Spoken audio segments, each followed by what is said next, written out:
welcome to the Treehouse. This is Kag with the View from Above Tarot reading for Thursday, August 29th. So we are now Mercury direct after a, well, for me it was a Mercury retrograde full of a lot of little niggly things that broke. Not a surprise. So I hope you came through your Mercury retrograde with a minimum of disruption. So this morning you can see that I've got the new deck. This is the Radiant Rider-Waite deck. And these pictures were drawn originally by Pamela Coleman Smith.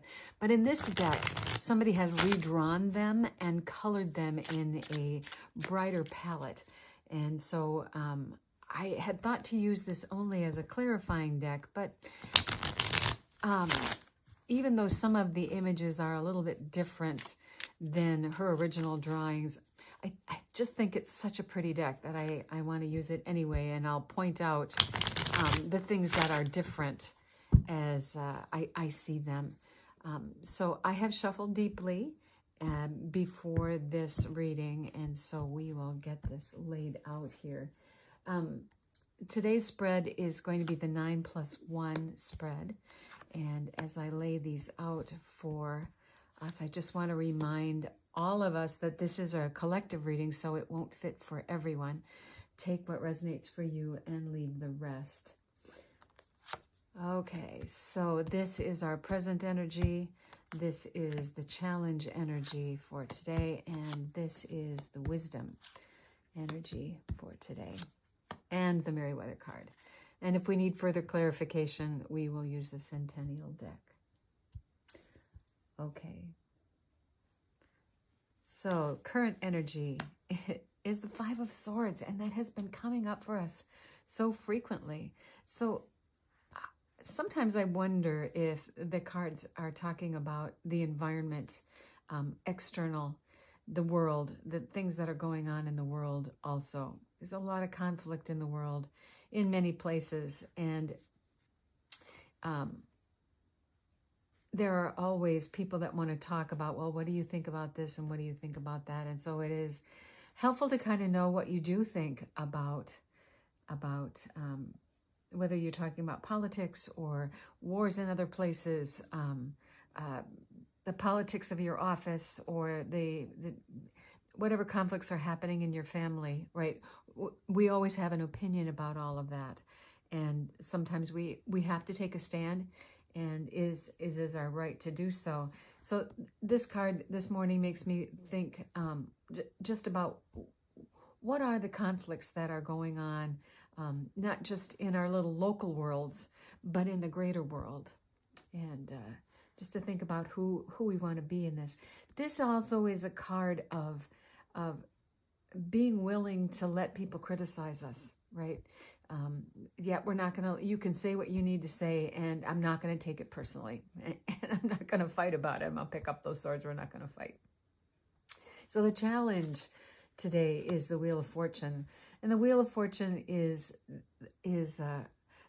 frequently described as a card of luck, of things changing for the better.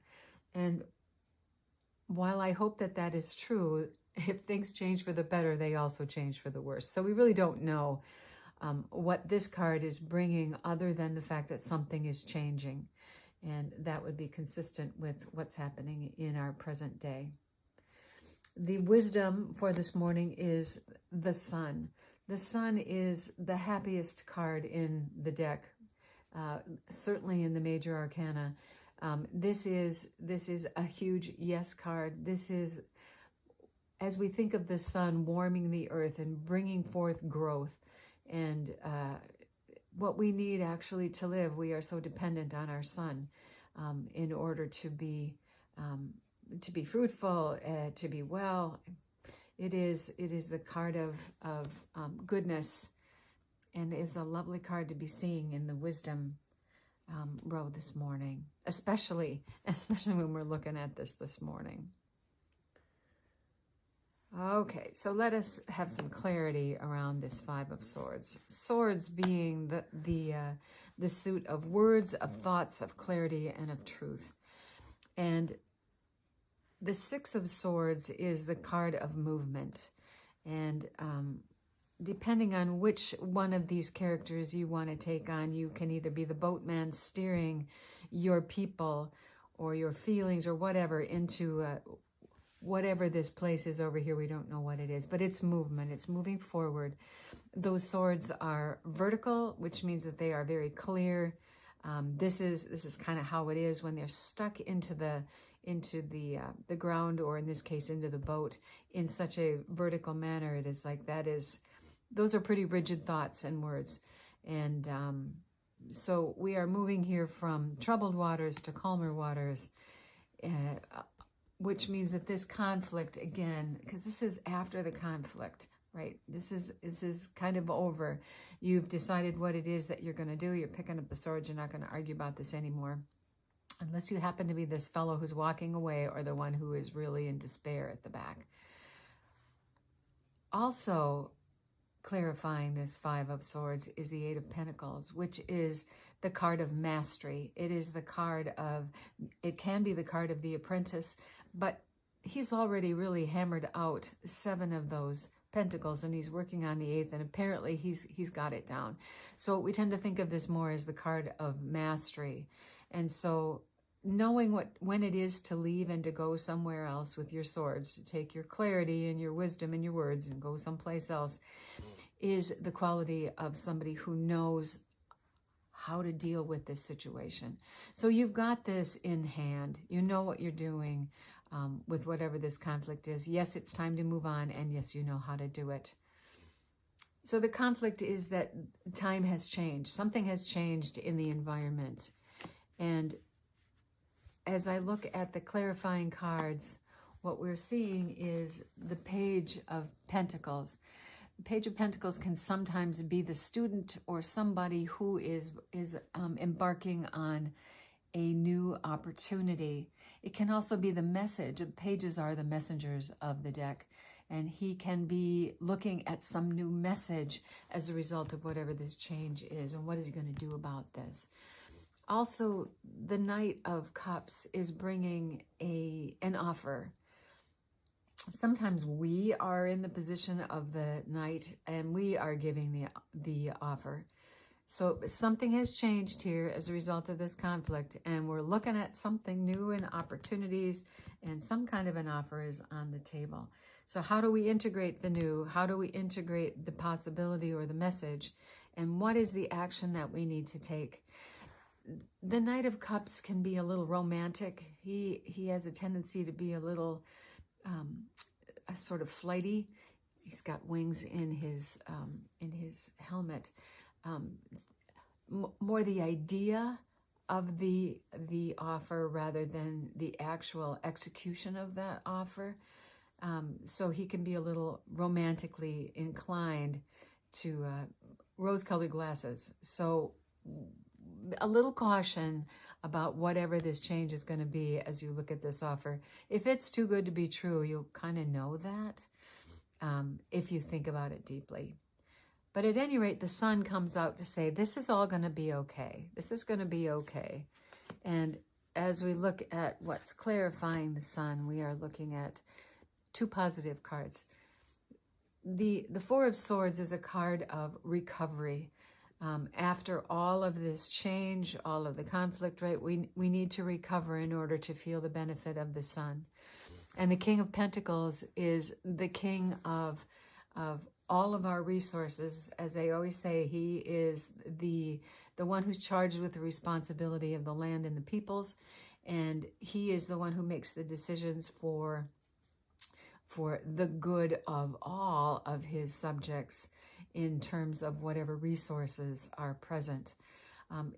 In this particular deck, he isn't drowning quite so much in the abundance of the earth.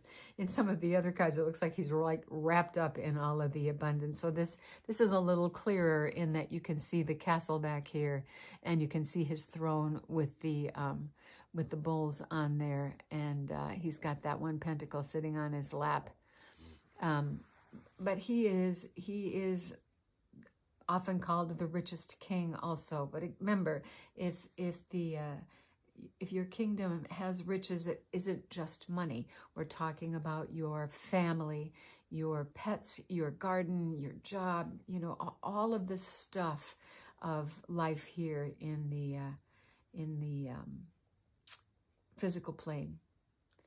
So I just want to go back to this, the Four of Swords. This is a card of legacy, right? When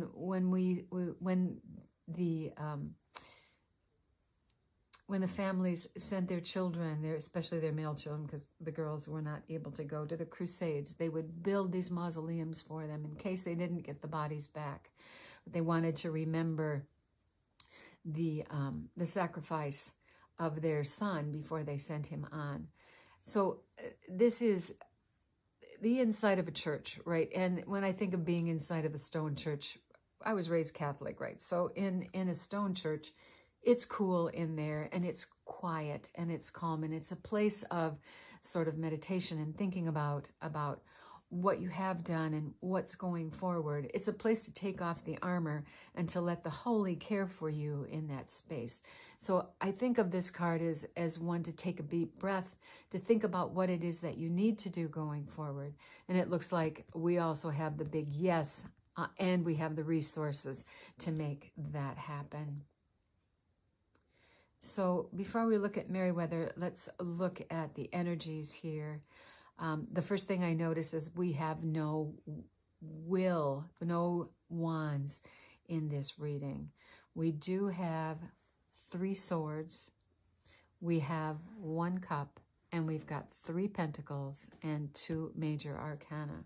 So without the wands present, although I could argue that the boatman is using a wand to propel this movement forward, this is a moment to be in the space of your words and your thoughts, in your emotions, and in the resources as at hand, as you kind of think about where the swords are clashing in your life, in your local life, or in your global life, and how you want to deal with that going forward. Being confident that change is on the way, but maybe not overly romanticizing about what that might mean. But this feels to me like using the wisdom of the warmth of the sun, the riches of your kingdom, and the recovery, the rest of whatever your spiritual connection is, to kind of purge whatever the leftovers are from this and prepare for what this change is going to be. So Merryweather this morning is giving us the 10 of Swords. Again, a card that looks more terrifying than I think than it is. This particular deck does not show the blessing hand as clearly as in the other 2 decks, but that is a really important symbol in this particular card. The sun is coming up on the far side of that lake, if you will. The mountains of potential are over there. The sky is clearing. All of those swords are stuck into this body to say it is time to recover, right? Maybe the best thing to do at this point is physically do something to help you recover. Here's that card again. That conflict is over. But the 10 of Swords is definitely the card of whatever this is over. And there's really no going back beyond this. You can't get up and move anyway from that sword, those swords that are in your back. This could be a disappointment. It could be a release of a great deal of stress. But your charge is really to take care of yourself on this side of whatever has happened. So this is what I have for the reading for today. I hope that you found it helpful, and if you did, please like, share, and subscribe. And I invite you to come back again tomorrow at the Treehouse for another View from Above. Blessings.